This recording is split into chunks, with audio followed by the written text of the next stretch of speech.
Genesis 41. When 2 full years had passed, Pharaoh had a dream. He was standing by the Nile when out of the river there came up 7 cows, sleek and fat, and they grazed among the reeds. After them 7 other cows, ugly and gaunt, came up out of the Nile and stood beside those on the river bank. And the cows that were ugly and gaunt ate up the 7 sleek, fat cows. Then Pharaoh woke up. He fell asleep again and had a second dream. 7 heads of grain, healthy and good, were growing on a single stalk. After them 7 other heads of grain sprouted, thin and scorched by the east wind. The thin heads of grain swallowed up the 7 healthy full heads. Then Pharaoh woke up. It had been a dream. In the morning his mind was troubled, so he sent for all the magicians and wise men of Egypt. Pharaoh told them his dreams, but no one could interpret them for him. Then the chief cupbearer said to Pharaoh, "Today I am reminded of my shortcomings.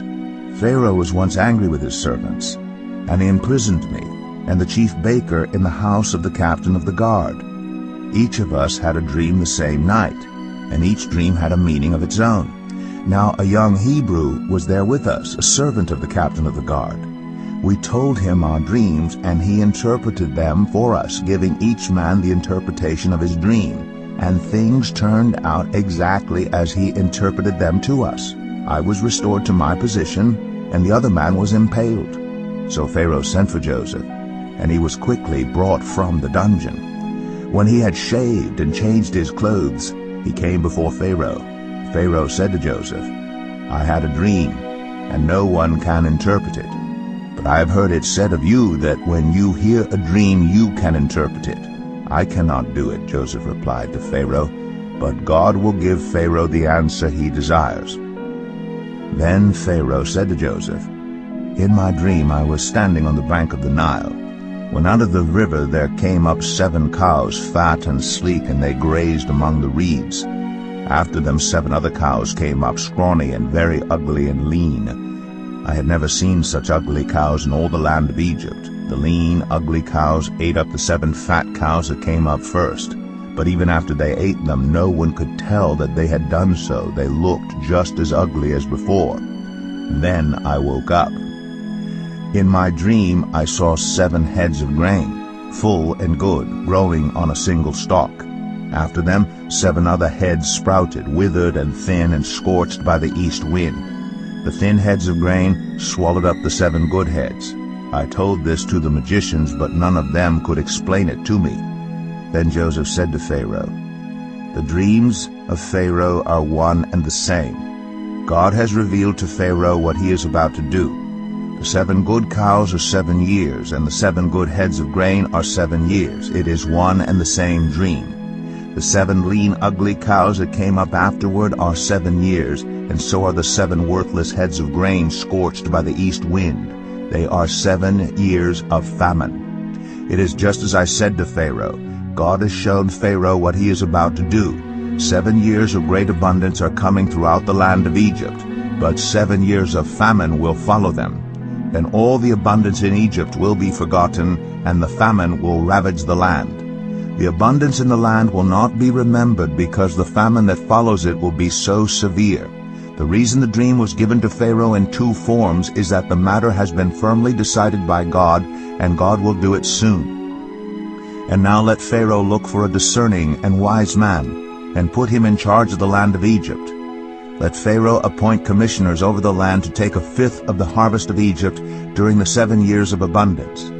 They should collect all the food of these good years that are coming, and store up the grain under the authority of Pharaoh to be kept in the cities for food. This food should be held in reserve for the country to be used during the 7 years of famine that will come upon Egypt, so that the country may not be ruined by the famine." The plan seemed good to Pharaoh and to all his officials. So Pharaoh asked them, "Can we find anyone like this man, one in whom is the Spirit of God?" Then Pharaoh said to Joseph, "Since God has made all this known to you, there is no one so discerning and wise as you. You shall be in charge of my palace, and all my people are to submit to your orders. Only with respect to the throne will I be greater than you." So Pharaoh said to Joseph, "I hereby put you in charge of the whole land of Egypt." Then Pharaoh took his signet ring from his finger and put it on Joseph's finger.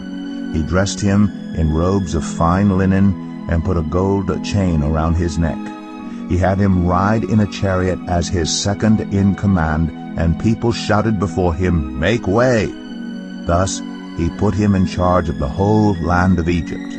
Then Pharaoh said to Joseph, "I am Pharaoh, but without your word no one will lift hand or foot in all Egypt." Pharaoh gave Joseph the name Zaphenath-Paneah, and gave him Asnath, daughter of Potipharah, priest of On, to be his wife. And Joseph went throughout the land of Egypt. Joseph was 30 years old when he entered the service of Pharaoh, king of Egypt. And Joseph went out from Pharaoh's presence and traveled throughout Egypt. During the 7 years of abundance the land produced plentifully. Joseph collected all the food produced in those 7 years of abundance in Egypt and stored it in the cities. In each city he put the food grown in the fields surrounding it. Joseph stored up huge quantities of grain, like the sand of the sea. It was so much that he stopped keeping records because it was beyond measure. Before the years of famine came, 2 sons were born to Joseph by Asnath, daughter of Potipharah, priest of On. Joseph named his firstborn Manasseh and said, "It is because God has made me forget all my trouble and all my father's household." The second son he named Ephraim and said, "It is because God has made me fruitful in the land of my suffering." The 7 years of abundance in Egypt came to an end, and the 7 years of famine began, just as Joseph had said. There was famine in all the other lands, but in the whole land of Egypt there was food. When all Egypt began to feel the famine, the people cried to Pharaoh for food. Then Pharaoh told all the Egyptians, "Go to Joseph and do what he tells you." When the famine had spread over the whole country, Joseph opened all the storehouses and sold grain to the Egyptians, for the famine was severe throughout Egypt, and all the world came to Egypt to buy grain from Joseph because the famine was severe everywhere.